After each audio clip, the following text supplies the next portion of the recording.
I started a bank in Atlanta, then I was performing at a club in Atlanta, then I went to a jazz club and she was there. Figured 3 times in one day, you gotta take a shot, right? So I saw what she was drinking, I ordered one, I took it over to her table, and I go, "Hi, I'm Billy, drink this till I'm cute." Which I thought was a good line until she looked at me and goes, "I'm gonna need another one."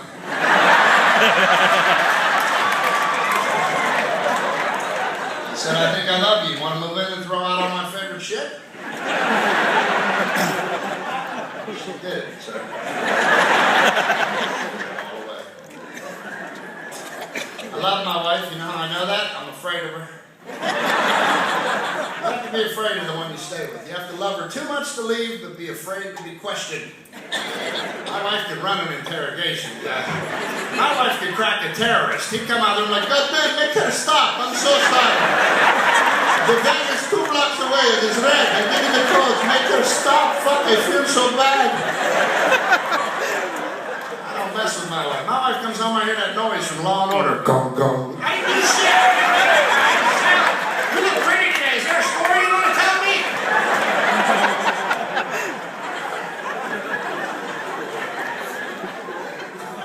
I'm married a decade now. Let me tell you something. I'm lobbying for some new rules, fellas. I think if you're married 10 years, you should never have to go to the mall with your wife again, ever. Married men don't belong at the mall. We look ridiculous. We're not part of that culture. We're not supposed to be. You know what's piss funny? You ever see a married guy lose his wife in the mall? We turn into 8-year-olds. Have you seen the lady in a red sweater? She's talking to me in front of us. She's gonna be so pissed.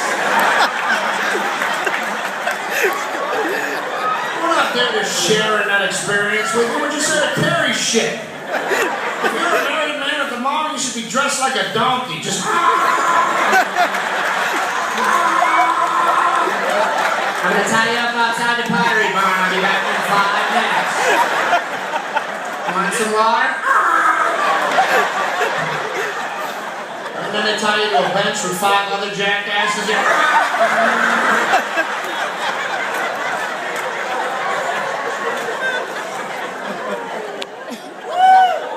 Get all that shit home from the mall and you put it on the dining room table and she's high for a minute because she doesn't know which bag to go into first. That's when men plan our getaway. We go in the other room and we just sit down. That's all we really want to do. Just want to sit there. Do nothing. Hours to go by. Nothing. And we're completely at peace with it. But you know who's not at peace with it? No, they can't take it. My wife cannot take the fact that I can sit still and be happy. I don't think any wife can. You know why you know why you get mad at that, girls? Because you can't do it. It's not in their DNA, Jack. That engine is on or off. There is no idle. It's full speed or sleep. That's it. We're gonna be doing something. We need a plan. We should do something. We need a plan. We should make a plan. My wife wakes up with shit coming out of her mouth. If I get them all by 8 o'clock, I can return the sheets. I've been wanting to take back for 2 weeks, but I haven't had a chance to. I remember dropping off with my friend Deborah called me the other day. She said, "I'm going to lunch with Mom." I said, "Oh my God, I gotta go to the mall too soon. What time are you gonna get there?" So I'll get up early. And I think, "Well, what the fuck are you talking about?" It's 6 a.m. She gets up 4 hours before me, 3 cups of coffee, and waits like a fucking hummingbird, just waiting to get me when I come out of work. No talk before coffee and no Mongo rules.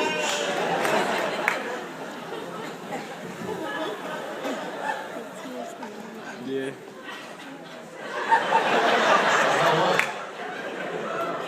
I was having a flashback from the 90s. You guys saw that too, right?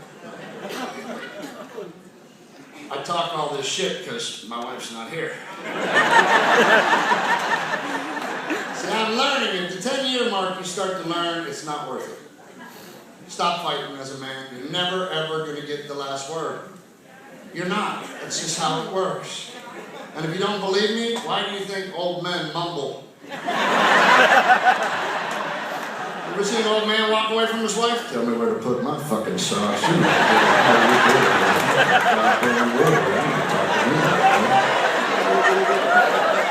Because he knows.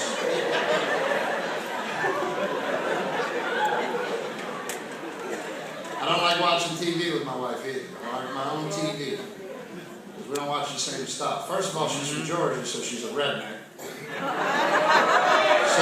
yeah, I'd rather have a drill than a string of pearls, but that's another issue. That's a Makita. Okay, come on. That's it. I don't like what she watches. She always watches those do-it-yourself programs. And I don't want to watch that shit with her. Because I know when that show's over, she's going to look at me and go, we should do a project. Yeah, honey, we don't fight enough. Let's fucking build something together.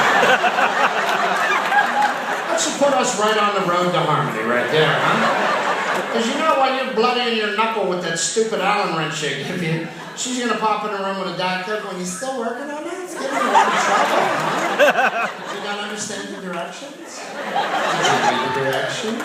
Do you want me to do it for you? What are you doing now? I'm trying not to shoot you with this nail gun. That's what I'm doing right now. Oh, I love you so much, my little cupcake. Can you please just... Now that she watches that Lifetime channel. I kid, there's a lot of pain on the Lifetime channel. A lot of angry girls on the Lifetime channel. It's always some woman setting some man on fire while he's asleep. And the scary part is your wife watches it like, go ahead, sister, light his ass up.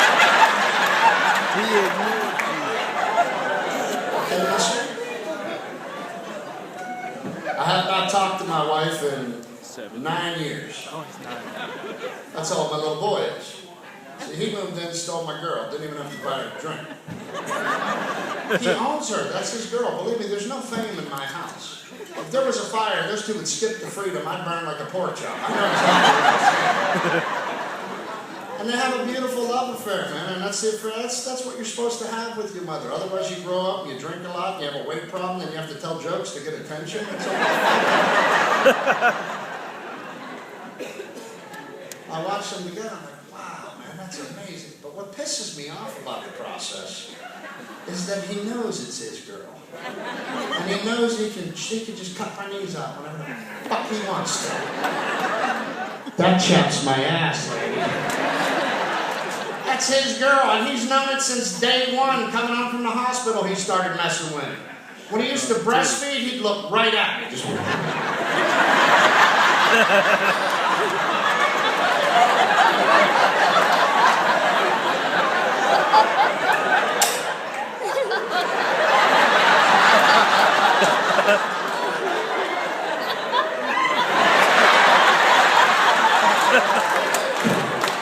he's a baby. He knows exactly.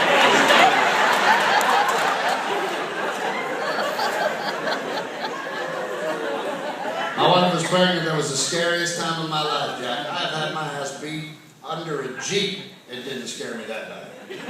There was no fear like when your woman looks you in the eyes and goes, I'm pregnant, pregnant, pregnant, pregnant. When you shit yourself just a little. That's great, honey. I got a child. My wife was pregnant. We tried to do everything right. We didn't do anything right.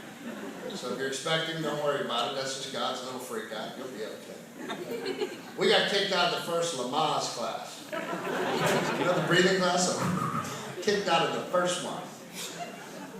All right, I got us kicked out of the first class. But I'm a comic. You put me in a classroom. How long did you think it was going to take? Seriously. I go in there, and the first thing they're teaching the women is called the cat crawl, to alleviate pressure across the abdomen. So I got 4 pregnant women on their hands and knees with their backs arched and their asses up in the air. So I said to the guy next to me, that's how that whole thing got started.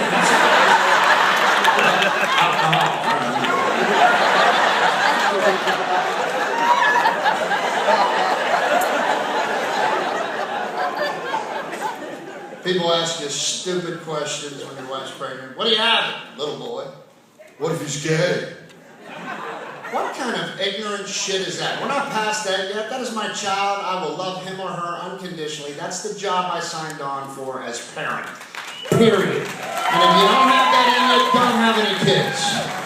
That's the game. I have to love him unconditionally, but I'm not changing. That just means I'm going to ballet instead of football. I'm gonna root at the ballet like I was at the football game. You call that a pirouette? Get your fucking head together! Spin, goddammit, spin! What are you doing out there?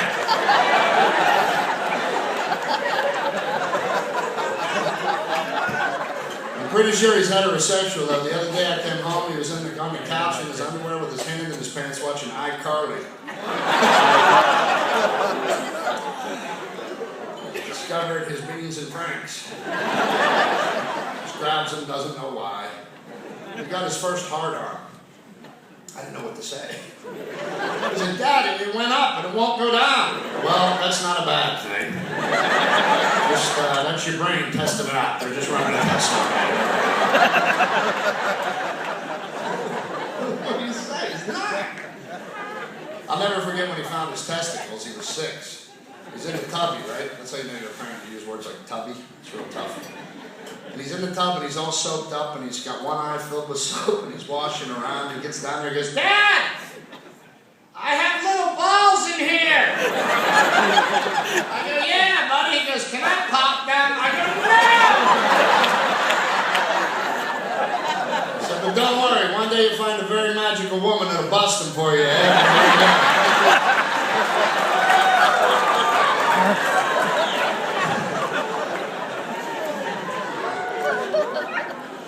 He's finally coming around to my side, though, man, because, you know, he realizes he's a guy and he wants to hang out, you know.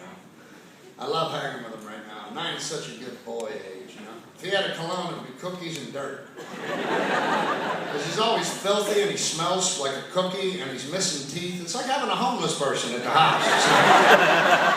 He's always bumping into shit and building tents. Always drop by with $1. Here you go. Hope it works out for you, all right? I gotta be careful though, because he's at that age where he's starting to repeat everything I said. Yeah, because he wants to be funny. I'm like, buddy, there's a cost that comes with the funny, just so you know. But here's the thing, he doesn't do it right away. He waits like a week. He's like a time release smartass. I don't know when it's coming. Like the other day we're driving to a family dinner. I'm here, the wife's here, he's in the back. As we pull into this restaurant, I go, what's this guy doing? From the back seat I hear, that guy an asshole guy!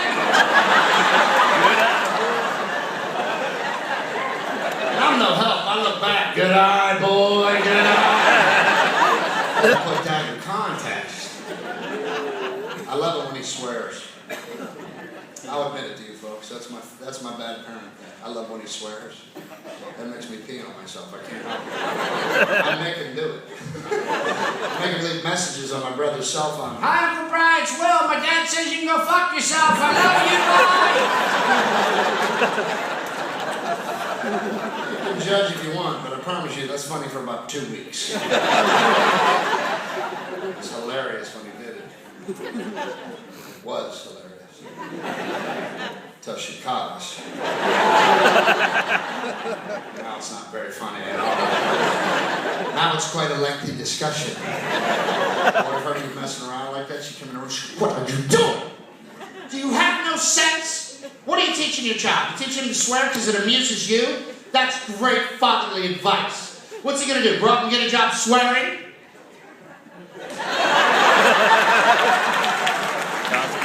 I'm glad you folks think that's funny. I was out on the couch for 3 days for that particular sarcasm. My favorite time I ever swore was at the aquarium in Chicago. This was awesome. I mean, terrible. This was terrible.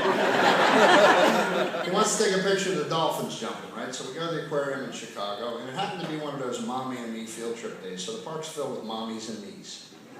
And then me and the boy. So we go down to the tank, and we got the disposable camera. There's 25 moms, 25 kids. 25 moms, 25 kids. Me and the boy standing there like Bart and Homer, right?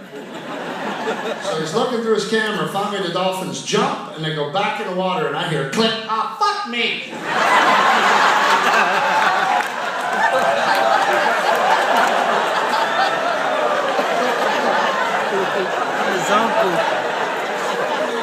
I had 50 women burn a hole in my head with their eyes. I didn't know what to do. I just picked them up. I'm the